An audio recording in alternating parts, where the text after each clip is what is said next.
Hey there, it's Kelly from Muddybeards 4x4. Today I'm going to be fixing my rear bumper. This thing is absolutely trashed, but until I get a new one or make a new one, I'm not really sure what I'm going to do yet. Until I do that, I'm going to have to fix this thing. I made the mistake of only bolting in these two outer ones. Now this bumper has been on this Jeep since I bought it.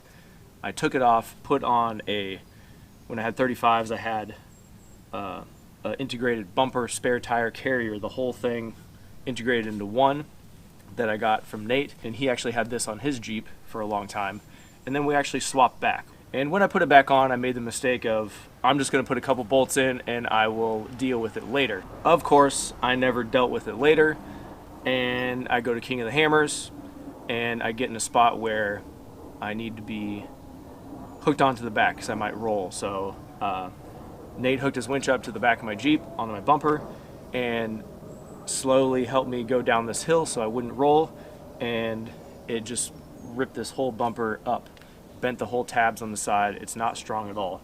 So it's missing these bolts on the bottom that go through the bottom of the frame and the inner bolts, because the inner bolts are really hard to get to and I was just lazy. So don't be like me, put all your bolts in, and now I have to attempt to fix it, bend it back, put the inner bolts in, and see what I can do about these bottom ones. So I'm gonna use my sledgehammer, try and bend this thing back down so that it's flat. The frame side on this side, the driver's side, the bolt is broken off inside of there. I believe that was like that when I bought it like 10 years ago. So probably not gonna fix that. I had my old one welded on there and I cut it off when I switched back to this one. So I'm gonna take my sledge, bang on this a little bit, see if I can get it back down, get the gap a little bit better.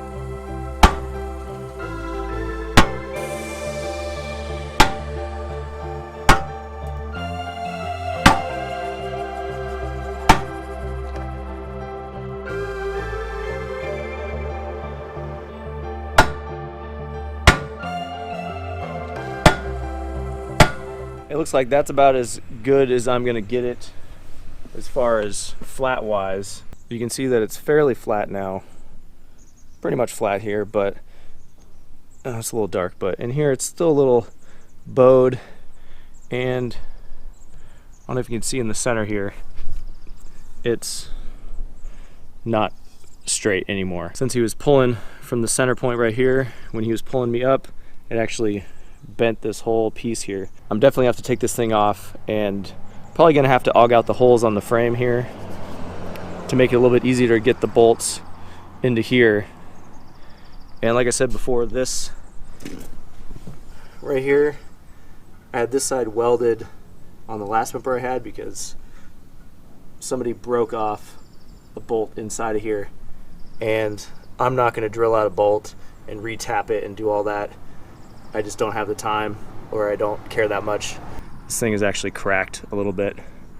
But like I said, I'm just fixing this just so it's gonna hold up until I get a new one. And once I get a new one, I'll re-weld all this and put in some braces and make it a lot stronger. It'll have 4, 8, 9 bolts out of 10. The only one that I'm gonna be missing is this guy right here. And but that should be way stronger than with only 4 bolts only on these outside, because that is literally the weakest point on these bumpers, is right here. And if any of you guys were watching my Instagram for King of the Hammers, you can see my front bumper here. I had to actually cut this front bumper apart because these 40s were rubbing all over them. You can see how bent that is. That's just from the 40s hitting it. It actually bent this.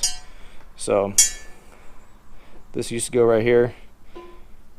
Took a Sawzall in the campsite and cut it off, and no more rubbing, at least with the bumper. Still rubs here, still rubs out there, still rubs there, still rubs here.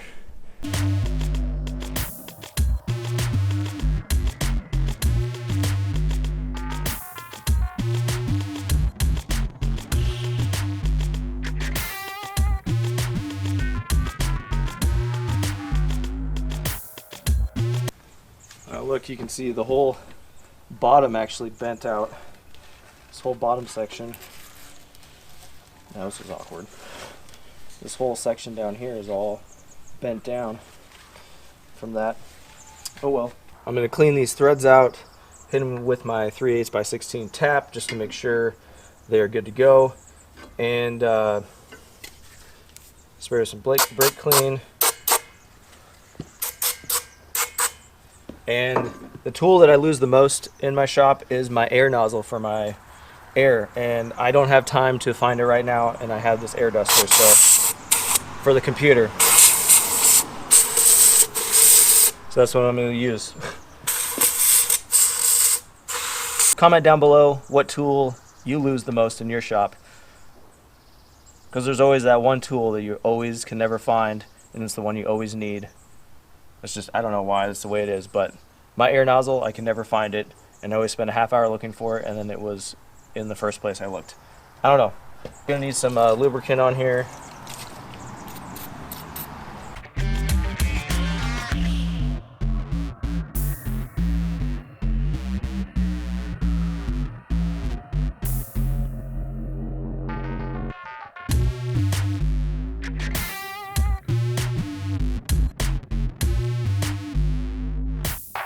Looking at this hole under here, I'm just not happy with the way it's turned out. It's pretty much zero confidence in it holding on to anything. So I decided I'm going to use a little bit bigger bolt, fine thread. I'm going to drill it out a little bit bigger, use another tap so it's a little bit bigger, and see if that holds a little bit better.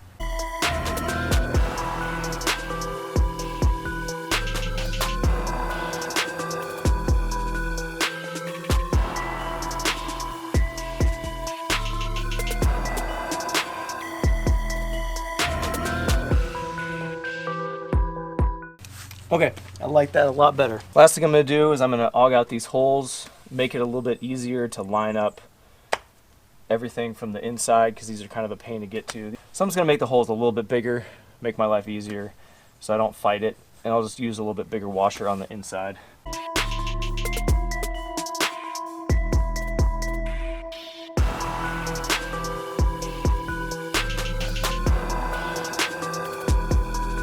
I gotta leave now, go pick up my son from school. We're gonna stop at the hardware store, get some bolts, and we're gonna put this thing back together. This guy here is still a little off, so I'm gonna do a little bit more fine tuning with the sledge to get it flat.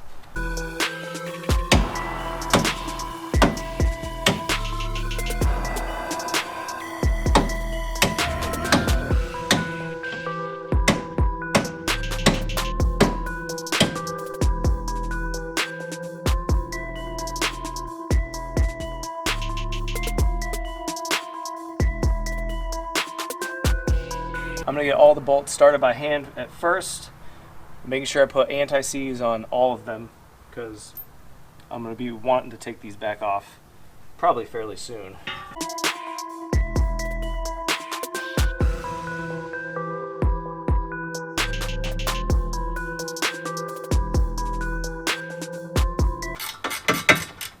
Just like I thought, the inner bolts don't really line up well enough to bolt it in. I'm going to try and massage this some more, hitting it in the center this way with the sledgehammer to see if I can bend the bumper back so that, you know, the mounting points here are actually touching on the inside, so it doesn't pull the Jeep frame out to meet this bumper.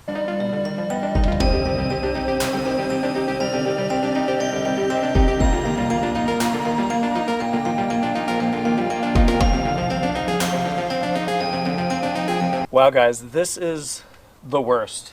I remember why I decided not to do it last time. These inner bolts are really hard to get to. So this wobbly socket is too thick to get on the bottom bolt here. So I was able to get my 14mm 12-point thin wall socket, actually put it on the nut, and then put my wobbly socket, and it would kind of go like this, barely engage, and I was able to tighten it down. Now that I have 4 on this side, Gonna finish up these over here and then get the bottom one over here done. So if you thought the passenger side was bad, get a load of this driver's side. It's way worse. It's less room. It really, really sucks. Definitely it would be easier if you dropped the gas tank, but I don't want to do that. How I was able to get these on this side is this specific little setup.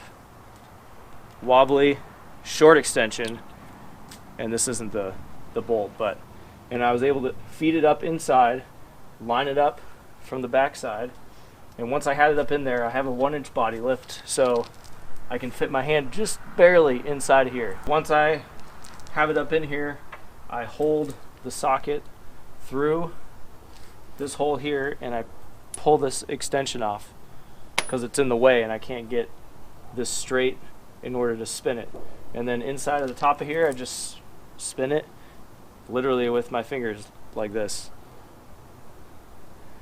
from both sides, the top and the bottom, just kind of like this. I know it's weird, but this is how I'm doing it.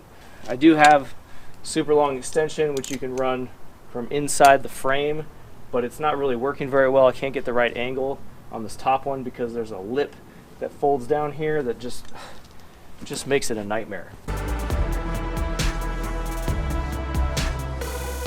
You're gonna want a magnet because you're gonna drop everything about 50 bajillion times.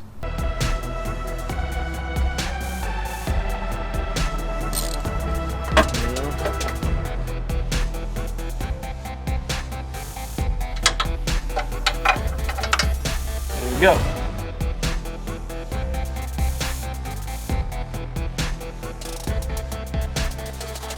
Now I have 9 out of 10 bolts. Only thing I'm missing is the driver's side under the frame, which is not going to happen because there's a bolt broke off in there from before I even bought this thing.